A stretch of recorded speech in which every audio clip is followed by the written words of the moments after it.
Pásame de tu teléfono.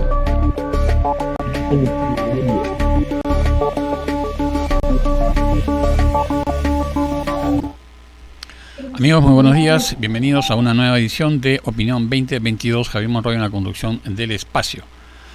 Bueno, como siempre, estamos en la cresta de la ola y parece que no vamos a bajar por un buen tiempo, ¿no? La oposición está completamente orgullosa de haber conseguido que se admita a debate la moción de vacancia del presidente Pedro Castillo. Cosa que hasta horas antes incluso se decía que no se iba a alcanzar esa votación. ¿Por qué? Por efecto reflejo de ese triunfo pírrico que había conseguido el gobierno con la aprobación del voto de confianza del gabinete de Aníbal Torres, que también estaba en duda. Solamente 6 votos fueron los que los separaron, digamos, del fracaso. Bueno, la gente decía, bueno, le han dado el voto de confianza al gabinete, entonces es posible que la vacancia no se admita ni siquiera a debate. Y menos todavía la votación para la vacancia misma.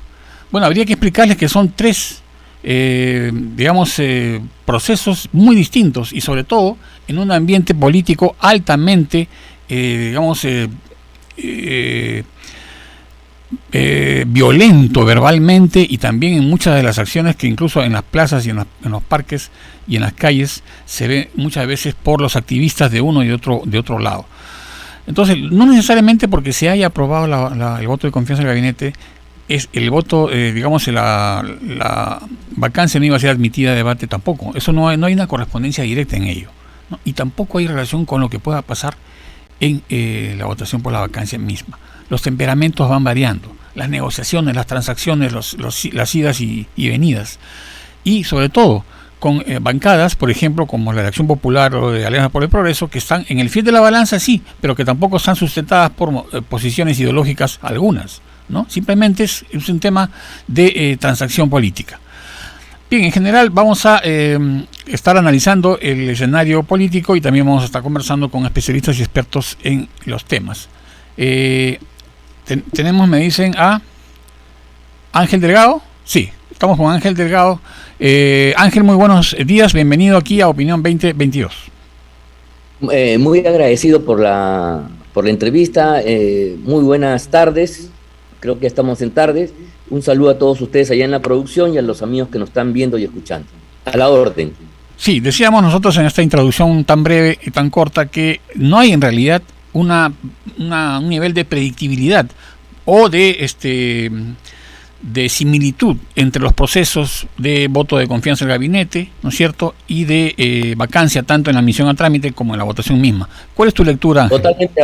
Totalmente de acuerdo. Creo que hay que distinguir. La vacancia la solicitud de confianza vale para el gabinete y es una función donde si el Congreso no vota por ella, se arriesga a que en una repetición pueda ser cerrado por mandato del presidente de la República, cosa que a Castillo, por supuesto, no le caería nada mal. Entonces, ese es un factor que está de por medio en esta decisión. La segunda es la admisión de la moción de vacancia a trámite, que ha tenido una votación que ha sorprendido incluso a los voceros y promotores de la misma. Pero esta votación es completamente distinta del día en que se vaya a discutir y votar finalmente la vacancia, cuya fecha se ha fijado para el día 28 de este mes. Yo no tengo la absoluta duda de que los 76 votos alcanzados para admitir no van a ser necesariamente los mismos votos para votar ya por la vacancia. Lo contrario sería echar por la borda todos esos análisis que de modo muy enfático decían que dentro del Parlamento había una suerte, una red de niños, un jardín de la infancia en todas las bancadas que le daba al gobierno una determinada mayoría y que se expresó durante la cuestión de confianza que solicitó el ministro Torres, ¿no? Entonces es muy probable que admitir la vacancia es una cosa a mero trámite. Otra cosa distinta es la discusión y propiamente la votación de vacancia, para lo cual, como todos sabemos, se necesita 87 votos. Y si bien el tema hasta ahora es muy imprevisible, hay muchas sorpresas en el ambiente nacional, en un análisis un poco más detallado, viendo más allá de la apariencia, uno puede colegir que no hay razón alguna para que esos votos que son tercamente del bloque oficialista puedan migrar hacia una vacancia. Aunque estamos en el Perú y todo puede suceder, lo más probable es que la vacancia sea rechazada y mandada al archivo. Así es, pero hay temas que considerar, Ángel, porque se ha instalado también, ahora que está de moda la narrativa, ¿no es cierto? Se ha instalado la narrativa de que faltan solo 11 votos. O sea, están haciendo una especie de aritmética perversa que no se corresponde con los antecedentes políticos de los votantes y menos de las bancadas, y sobre todo con los cambiantes temperamentos políticos en ebullición permanente, ¿no? Porque esa aritmética no funciona, pues.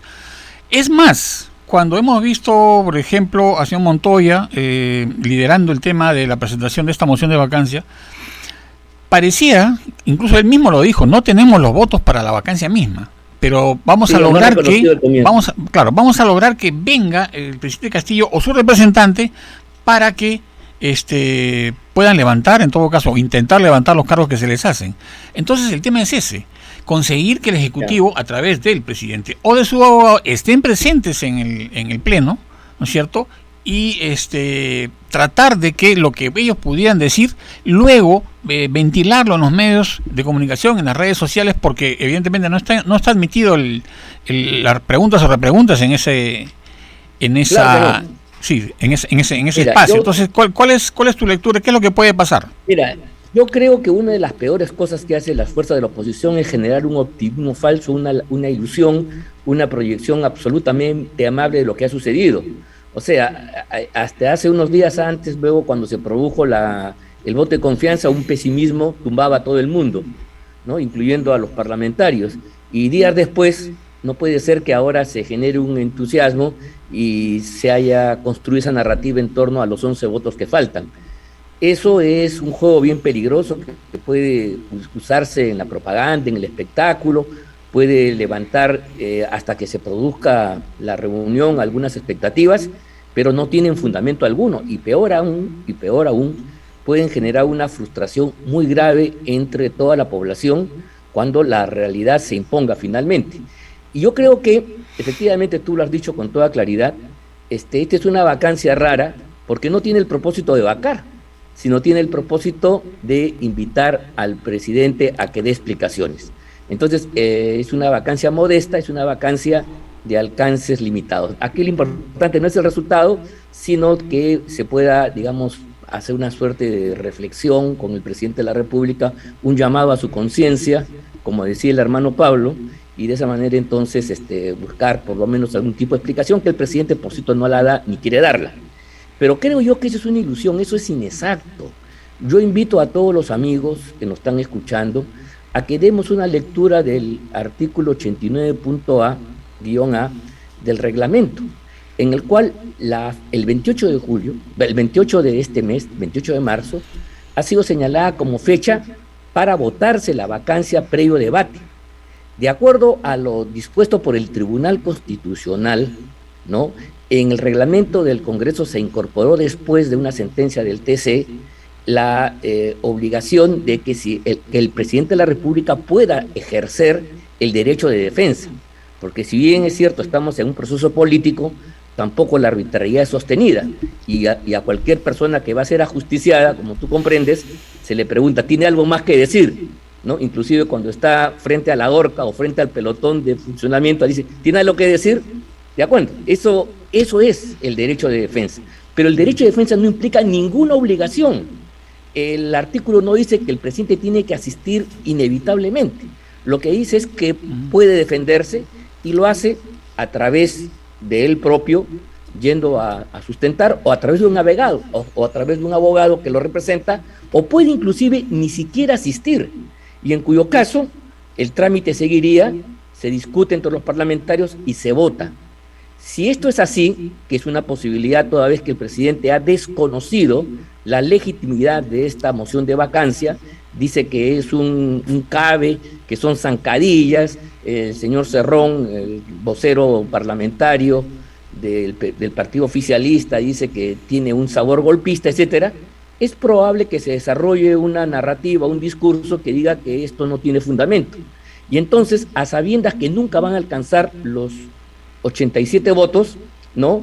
La vacancia muere sin pena ni gloria el día 28, sin siquiera haber escuchado al presidente, o en el mejor de los casos, el abogado va y habla de asuntos técnicos procesales que muy pocos se entienden, diciendo que la vacancia no procede, que tiene intereses extraconstitucionales, que es golpista, qué sé yo, habla media hora, se retira, y no hay forma de preguntarle nada al respecto. Yo quisiera sobre eso, para que vean que no estoy especulando, un poco remitirme a la historia reciente. Quisiera reflexionar contigo, recordar lo que hizo el lagarto Vizcarra en la primera vacancia.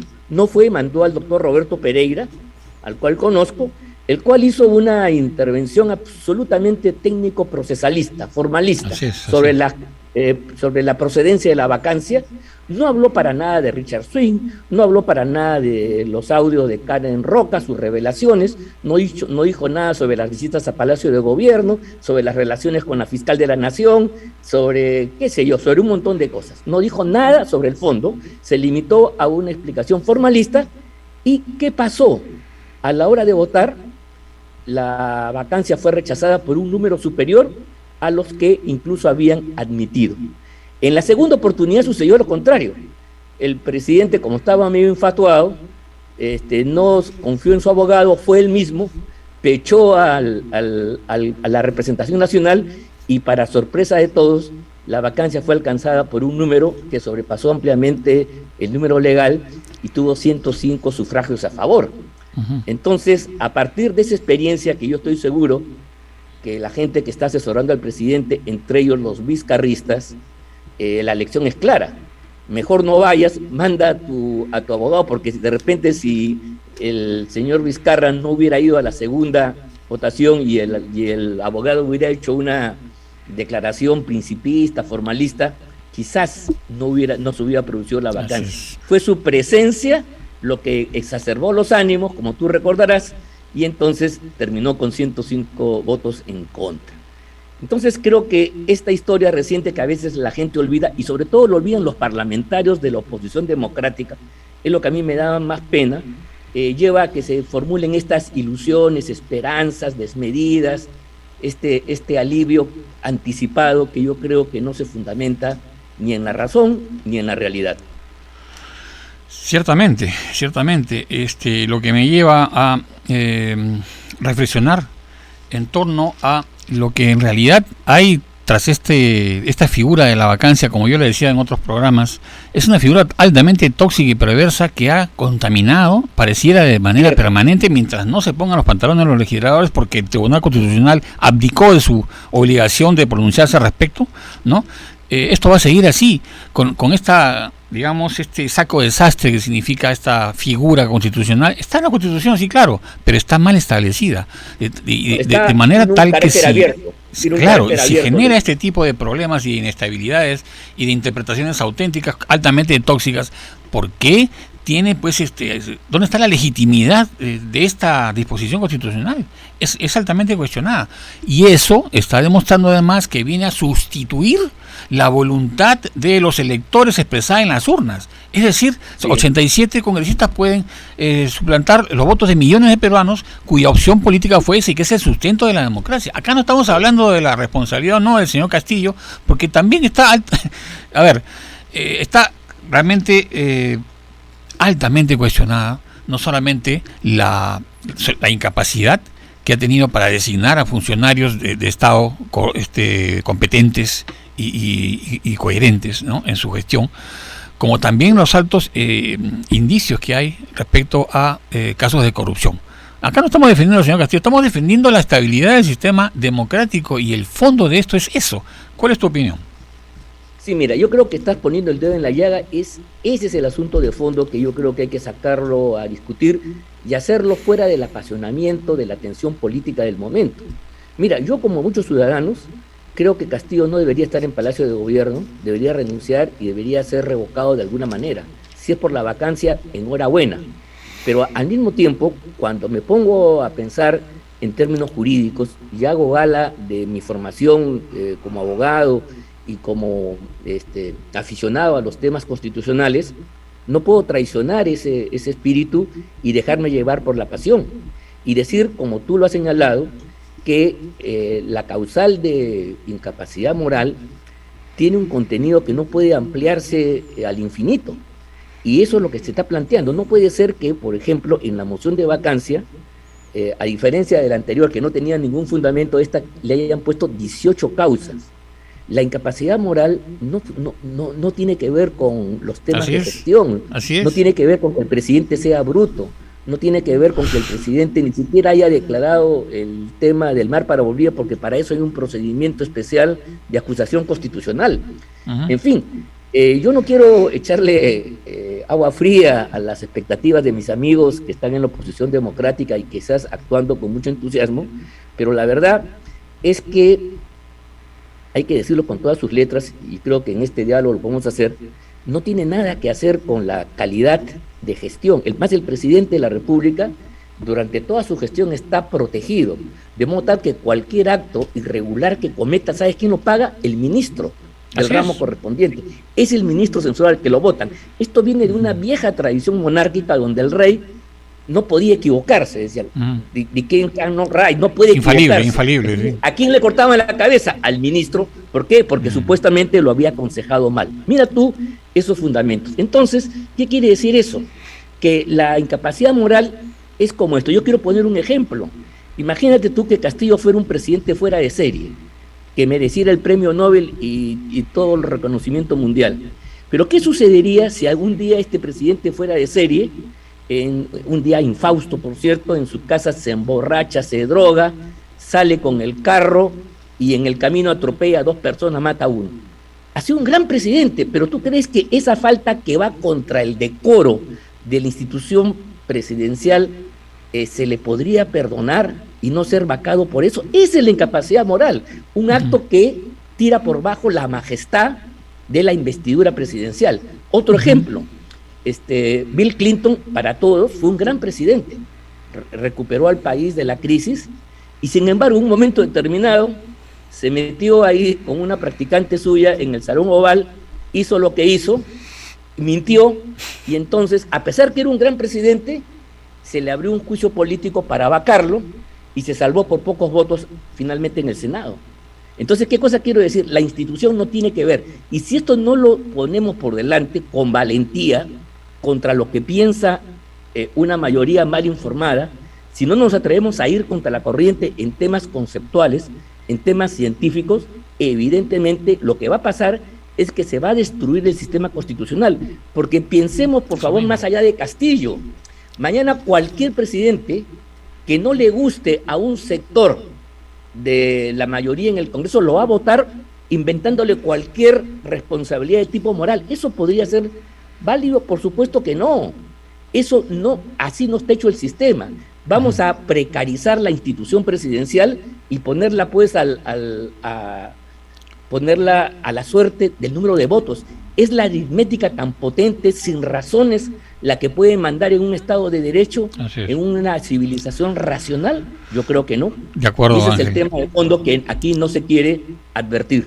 Quería tocar contigo 2 temas más, pero permítanos ir a una pequeña pausa y ya regresamos, por favor. ¿Cómo no? Ya regresamos, amigos. Sí.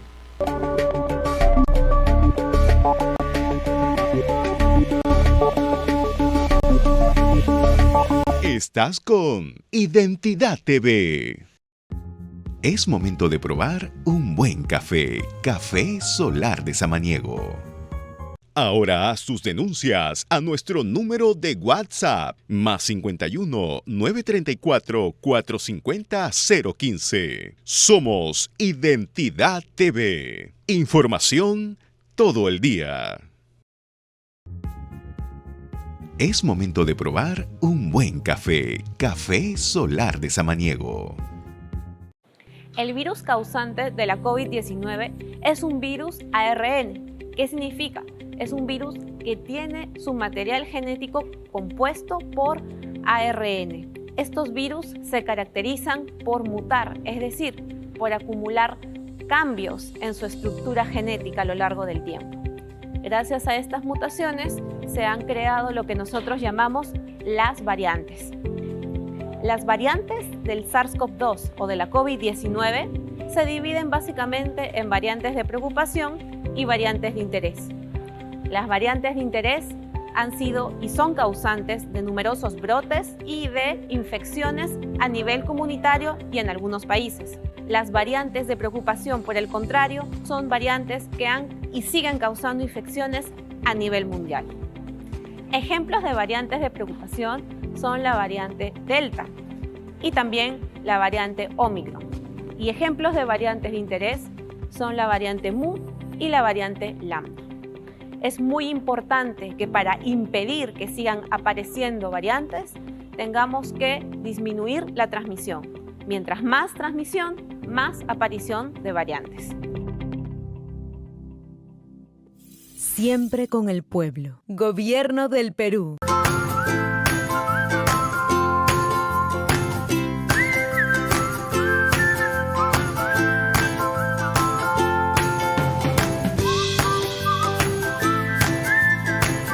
Ahora búscanos en las redes sociales y en nuestro canal en YouTube como Identidad TV. Noticias del Perú y el mundo. Estás con Identidad TV. Es momento de probar un buen café. Café Solar de Samaniego.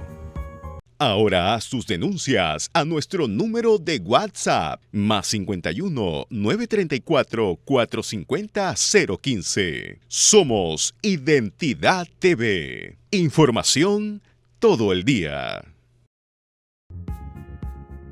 Es momento de probar un buen café. Café Solar de Samaniego.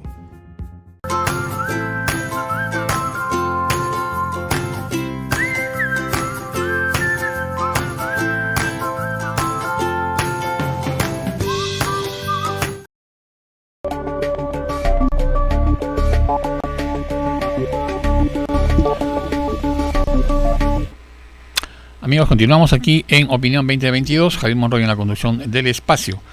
Bueno, estamos conversando con Ángel Delgado justamente sobre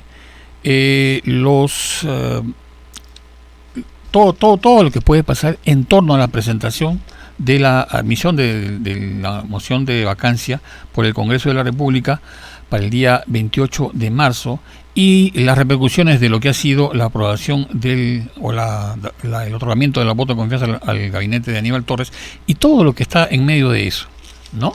¿Seguimos con Ángel Delgado? ¿Sí? Bien. Ángel, quería hacerte una pregunta puntual. Y eso tiene mucho que ver con lo que llamamos el fiel de la balanza en la votación, en las bancadas en el Congreso, ¿no? Porque si bien es cierto, están bastante bien delimitadas las bancadas que van por la vacancia y las que están en contra de ella, ¿no es cierto? Las que están en contra, evidentemente, el sector gobernista, y las otras que son básicamente las que siempre han estado en el liderazgo de la oposición, especialmente Fuerza Popular, Renovación Popular, Avanza País. Se dice que las bancadas de Alianza por el Progreso y de Acción Popular, sobre todo, que están en el centro, no que son de centro, están en el centro, siempre a la expectativa de lo que pudiera pasar en el escenario político e incluso con lo que pudiera pasar como resultado de las conversaciones, diálogos e incluso negociaciones que se tienen con el sector gobernista y entre ellos también, ¿no? Entonces, ¿qué es lo que podemos esperar en los próximos días en lo que ocurra en el Congreso? ¿Cuál crees tú que va a ser el temperamento? Es decir, Alianza por el Progreso y Acción Popular, que además tiene bastante cuestionamiento por el tema de los congresistas implicados en lo que ya sabemos, finalmente reculará, es decir, o ratificará su posición por la admisión al debate de la vacancia. ¿Qué es lo que nos puedes comentar?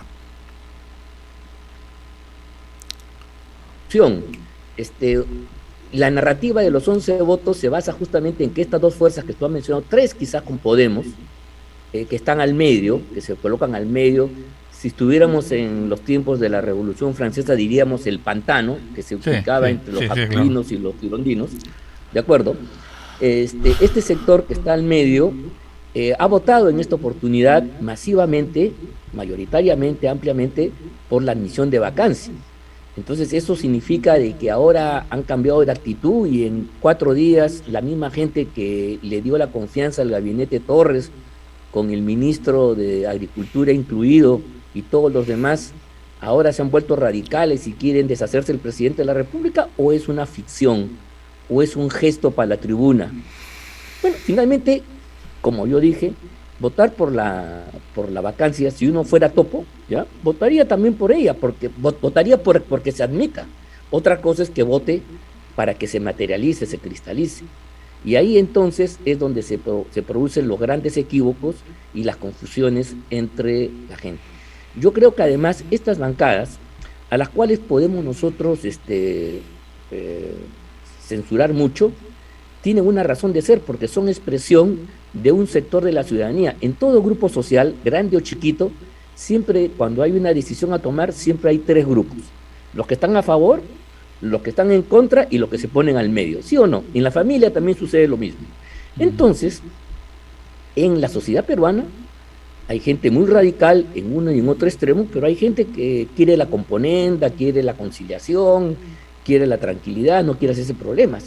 Entonces, estas bancadas a las cuales se denosta mucho, responden también a ese sentimiento. Ahora, bien, cuando el sector radical que quiere llevar adelante la vacancia la presenta sin tomar en cuenta sus puntos de vista y la acusa de componendas, de traiciones, lo único lo que hace es poner a estas fuerzas del medio al lado del oficialismo, ¿no? Y más aún, eso se podría materializar que en la próxima elección para la mesa directiva, estas fuerzas que han puesto a la señora Alba en la presidencia del Parlamento Nacional, dándole una mayoría a las fuerzas democráticas, ¿no? Podrían cambiar de voto.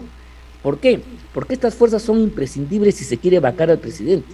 Yo no sé qué se gana atacando a personas que ya sabemos cómo son. El señor Acuña tiene un comportamiento y acción popular que no es de ahora, es un comportamiento que viene de gestiones anteriores, y entonces desgañitarse y decir que son así, que son asá, que son traidores, cuando yo necesito de esos votos para vacarlo, o necesito esos votos para mantener una correlación de fuerzas que cuando termine el periodo de la señora Alba me garantice tener el Parlamento, lo que están haciendo es abrir un foso, abrir una enemistad muy profunda que al final le va a pagar factura a los sectores que se autotitulan más consecuentes y radicales.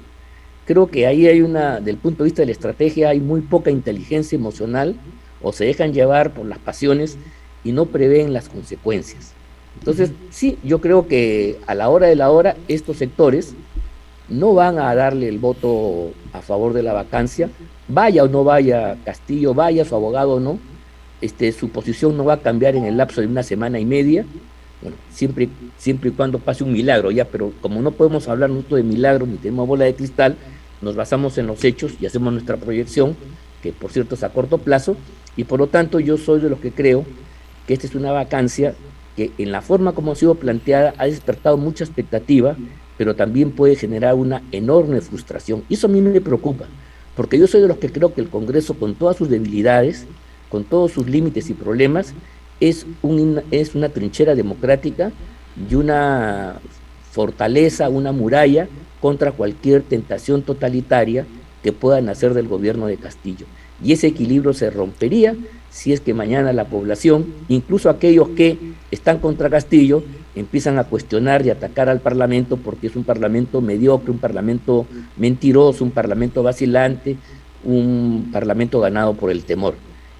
Eso es un tema muy importante, o sea, hay que buscar una legitimidad social para que te dé fuerza política, y creo que quienes impulsan una vacancia sin tomar en cuenta estas consideraciones pueden llegar a un resultado que a fin de mes tengamos una desaprobación por parte del Congreso, por parte de la población hacia el Congreso, superior a la que tiene Castillo. Hoy día, si vemos todas las encuestas, hay una pelea voto a voto, punto a punto, entre quién está más desacreditado, el Congreso o el presidente Castillo.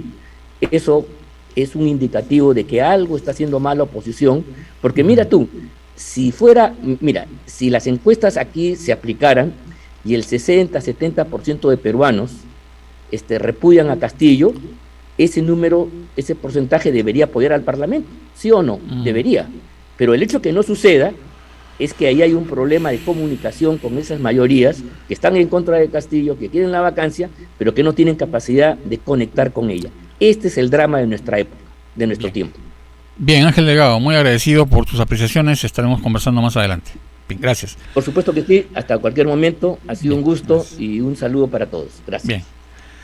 Bien amigos, decíamos que era inapropiada como estaba planteado pues este proceso de vacancia, pero eso no significa pues blindar tampoco lo que está haciendo el presidente Castillo y su equipo, que están realmente cada vez más digamos realmente perdidos en lo que es la gestión pública, no solamente en la designación de los funcionarios, sino en la toma de decisiones mismas, ¿no? Y ya vemos también las estrategias que está empleando, que son altamente populistas. Esto, por ejemplo, de llevar a un bebito de 11 meses en el helicóptero, es cosas que están ahí para la exhibición, para el show político, ¿no? Eso es una cosa que no la población, la ciudadanía se da cuenta de esto y al final, digamos, no le va a dar su respaldo, ¿no?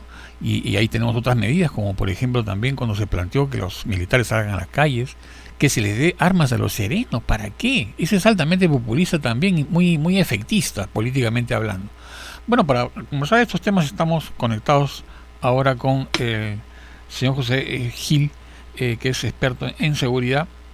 Él fue además uno de los integrantes del famoso GEIN, ¿no es cierto? Y además es un consultor reputado en temas de seguridad.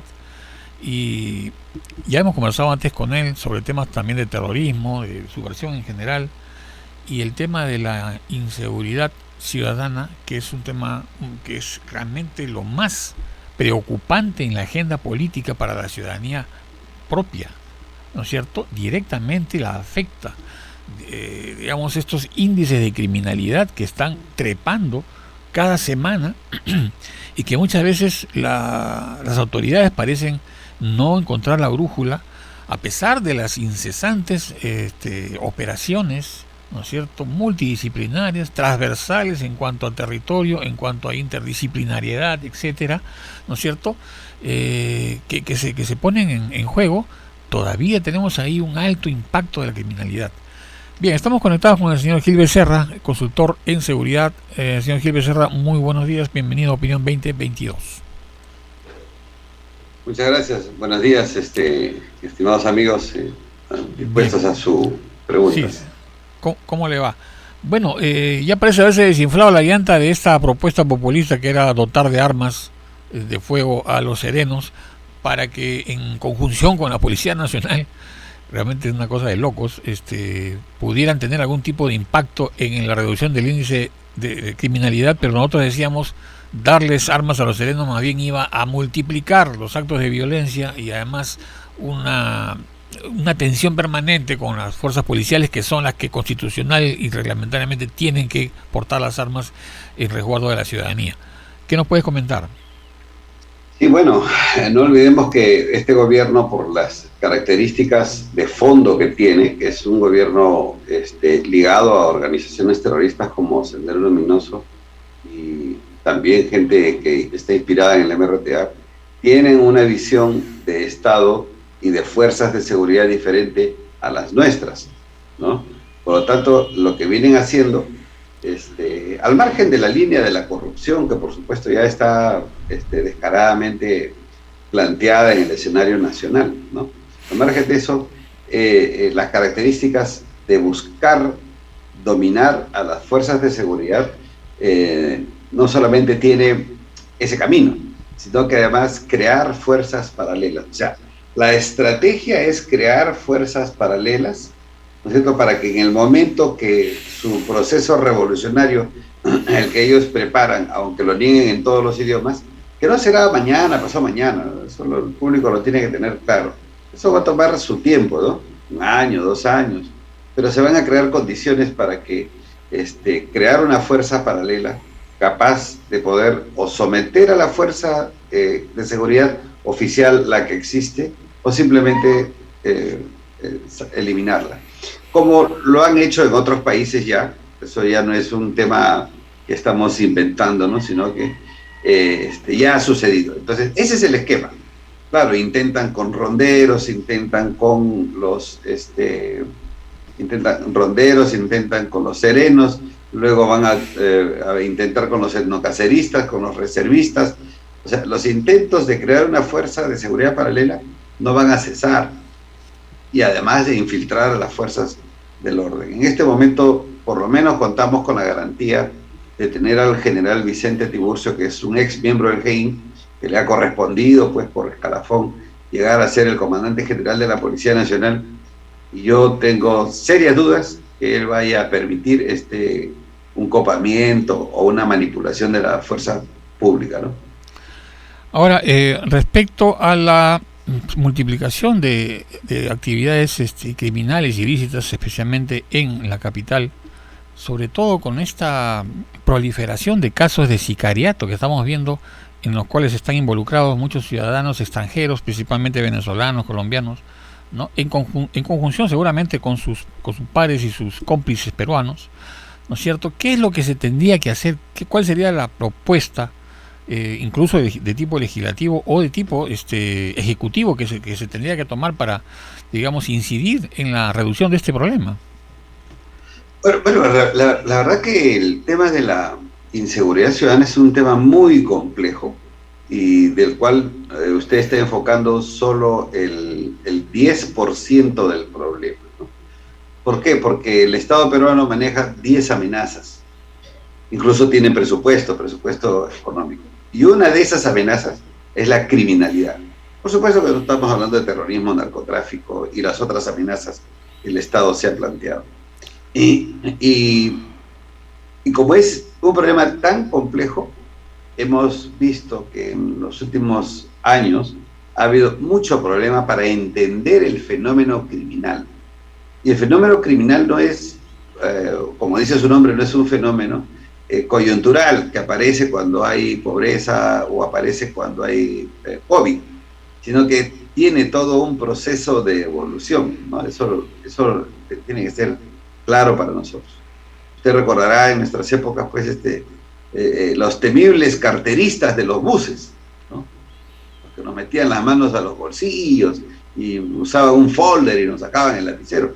Ya, eso ha ido evolucionando de tal forma que hoy se pueden subir con fusiles de largo alcance a los buses a asaltar, ¿no? Antes, darle una paliza a alguien era un tema terrible, pues, ¿no? O matar a un policía era, pues, algo terrible. El terrorismo acabó con ese mito. Pero hoy el sicariato ha evolucionado, ¿no es cierto? Y ha evolucionado por diversas razones: por crimen organizado, por narcotráfico, por venganzas personales, por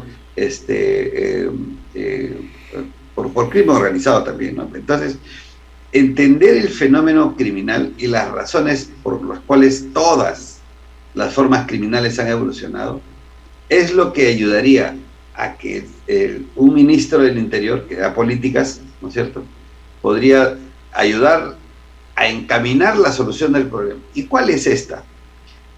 La solución, pese a que muchos pueden creer que está en más uniformes, más policías, más operativos, la solución está en el combate profuso de la impunidad. Y la impunidad es el elemento, es la savia, entre comillas, ¿no es cierto?, que sostiene, que alimenta todo el proceso criminal.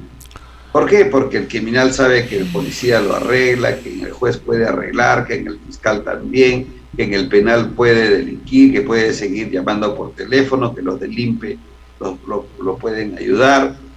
Entonces, todo este proceso de impunidad permite que salen, ¿no es cierto?, están en libertad y saben que pueden hoy día cometer 10 crímenes. Pero si se lucha contra la impunidad como una medida estratégica, ¿cierto?, rompiendo esta columna vertebral de impunidad, entonces el criminal que sale hoy a la calle y puede hacer 10 crímenes va a decir: no, la policía me agarra y sí, y como ha cambiado la ley, el fiscal ahora sí me puede acumular todos los delitos que he cometido en todo Lima, y no como hoy, que solamente te pueden procesar por el delito que has cometido en un distrito. Entonces, ahora sí me voy preso de verdad. Y además, como han eliminado, es el análisis que debería hacer, es delincuente, como han eliminado la ley que dice que ya no hay libertad con menos de 4 años por exceso, por sobrepoblación penal, sino que el Estado además ha habilitado más cárceles, entonces me voy preso de todas maneras, ya no cometo 10 delitos, cometo 2. Entonces, la lucha contra la impunidad es una lucha estratégica.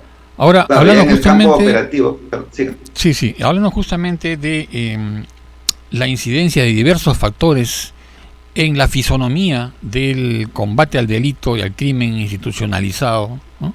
Hay un factor recurrente ahí que ya se ha venido hablando desde hace lustros, que es, digamos, la falta de correspondencia o de coordinación que debería haber, según lo que entienden algunos expertos, entre la Policía Nacional y la Fiscalía de la Nación, a efectos de que los esfuerzos de la policía, que son, digamos, intensos y muy importantes todos los días del año, ¿no?, para capturar a estos criminales, para que no sean puestos en libertad muy rápidamente por, digamos, una calificación demasiado indulgente a cargo de las autoridades fiscales. ¿Qué es lo que se puede hacer en ese terreno? Bueno, hace más de 40 años, unos 30 años creo que todavía estaba en esa época, el Ministerio Público era un anexo del Poder Judicial. La policía hacía su trabajo con inmediatez, con eficacia, ¿no?, con todos los errores que ha podido cometer en materia estricta de investigación. Y un juez podía estar procesando a los días de haberse cometido un crimen, porque al fiscal se le comunicaba la parte jurídica y él hacía su calificación jurídica. Es lo único que hacía. Pero tenemos una tendencia a una alienación jurídica internacional, de tal forma que hoy tenemos a un Ministerio Público súper poderoso, ¿no es cierto?, que funge de investigador, que él decide con quién investiga, y no es un investigador, es un abogado, ¿no? De tal forma que todos los procesos investigatorios se retrasan. Le voy a dar un dato. Durante la pandemia, durante la cuarentena que tuvimos, se dio la norma de la suspensión del estado de emergencia.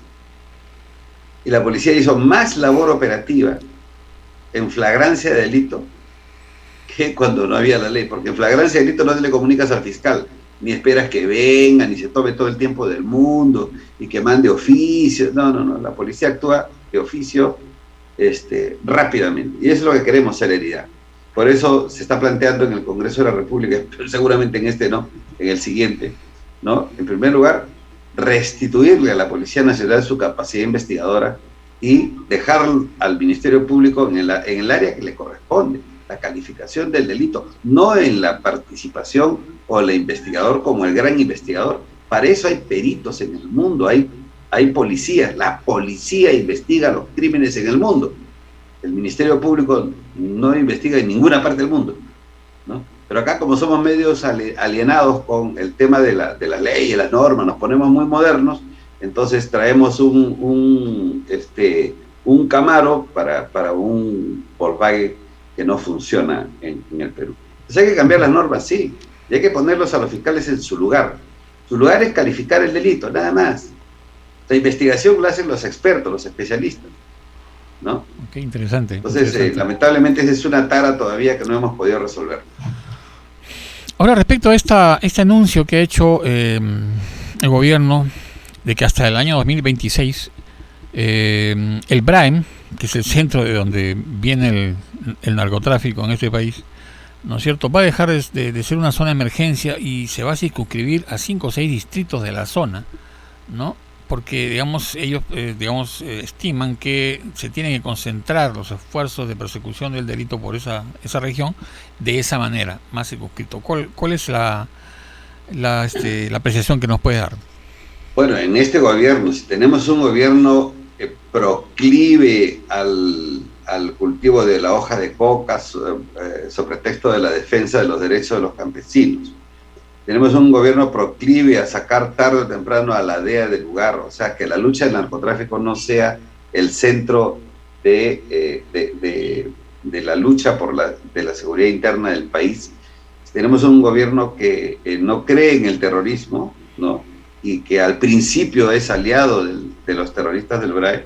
Entonces va a ser muy difícil, ¿no? Que ellos luchen realmente contra el terrorismo y el narcotráfico que está carcomiendo a esta zona del Brain.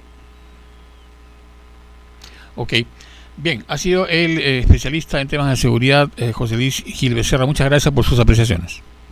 Muchísimas gracias, buenos días. Bien, amigos, vamos llegando al tramo final del programa. Hay que recordar que el presidente Castillo, de acuerdo a su pedido, va a acudir al Congreso de la República y va a mandar un mensaje, que no es un mensaje a la nación, ojo, hay diferencias entre mensaje a la nación y mensaje al Congreso. Es al Congreso a quien se dirige directamente el presidente de la República. También nos llama la atención el hecho de que la presidenta del Congreso haya exigido prácticamente a través de una comunicación escrita que el presidente de la República le tenga que detallar el contenido de lo que piensa comunicar o decir a través de este mensaje al Congreso, ¿no es cierto?, al presidente de la República. Hay que recordar que eso no tiene ni siquiera antecedentes ni constitucionales, ni legales, ni históricos, porque tampoco hay precedentes de que otros presidentes que acudieron al Congreso en estas condiciones se le haya exigido tamaña o semejante pedido de detallar qué cosa es lo que quiere comunicar, ¿no? Eso sería pues un recorte de la libertad de expresión del propio mandatario político en la sede de la generación de las leyes. Eso no se puede admitir, es inaceptable, ¿no?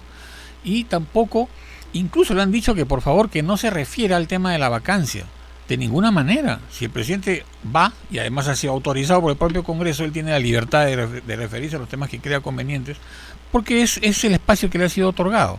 Y seguramente en medio de todas estas condiciones y este contexto y este escenario tan caldeado, el presidente va a aprovechar para decir lo que tenga que decir y seguramente en su momento será después preguntado sobre estos temas. Bien, veremos qué cosa es lo que pasa. El presidente se presenta esta tarde a las 5 de la tarde en el Congreso de la República. Es lo que tenemos para ustedes el día de hoy. Por su atención, muy reconocido, Jaime Monroy se despide de ustedes hasta el día jueves. Muy buenas tardes.